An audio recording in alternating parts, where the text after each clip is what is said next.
Praise the Lord. നല്ലൊരു നാളെ ആണ്ട് കൊടുത്തൊക്കെ നാം സ്തോത്രം ചെയ്യുவோம். இந்த கால நேரத்தில் ஆவியானவர் நம்மோடு பேசுகிற வேத பகுதி யாக்கோபு 5:16.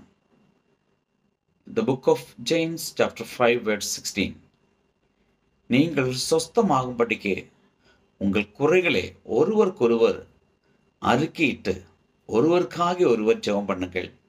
நீதிமான் செய்யும் ஊக்கமான வேண்டுதல் மிகவும் பலனுள்ளதாக இருக்கிறது. என்னை கேட்கிற தேவனுடைய பிள்ளையே, நாம் ஒருவருக்கு ஒருவர் ஜெபிக்கிறவர், ஒருவருடைய கஷ்டத்திலே தாங்கிறவர்களாய் நாம் இருக்க வேண்டும். அதே போல ஸ்தோஸ்தம் அடையும் படிக்கே ஒருவருக்கொருவர் ஆமென் அல்லேலூயா நம்முடைய குறைகளை அறிக்கையிட்டு நாம் ஜெபிக்க வேண்டும். நீதிமான் யாரும் இல்லை, குறைகள் இருக்கிறது, தவறுகள் இருக்கிறது. ஆமென்.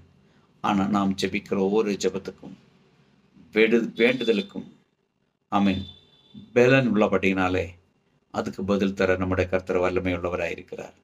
அந்த இயேசுவின் கருத்தில் நம்மளை நம்ம ஒப்பு கொடுப்போம். நல்ல ஆண்டவரை நன்றி செலுத்துகிறோம். இந்த கால நேரத்தில் என்ன கேட்கிற ஒவ்வொரு பிள்ளைகளையும் இந்த வசனத்தின்படி பிதா குமாரன் பரிசுத்தாவியின் நாமத்தில் ஆசீர்வதிச்சு வைக்கிறோம். இயேசுவின் நாமத்தில் பிதாவே, ஆமென்.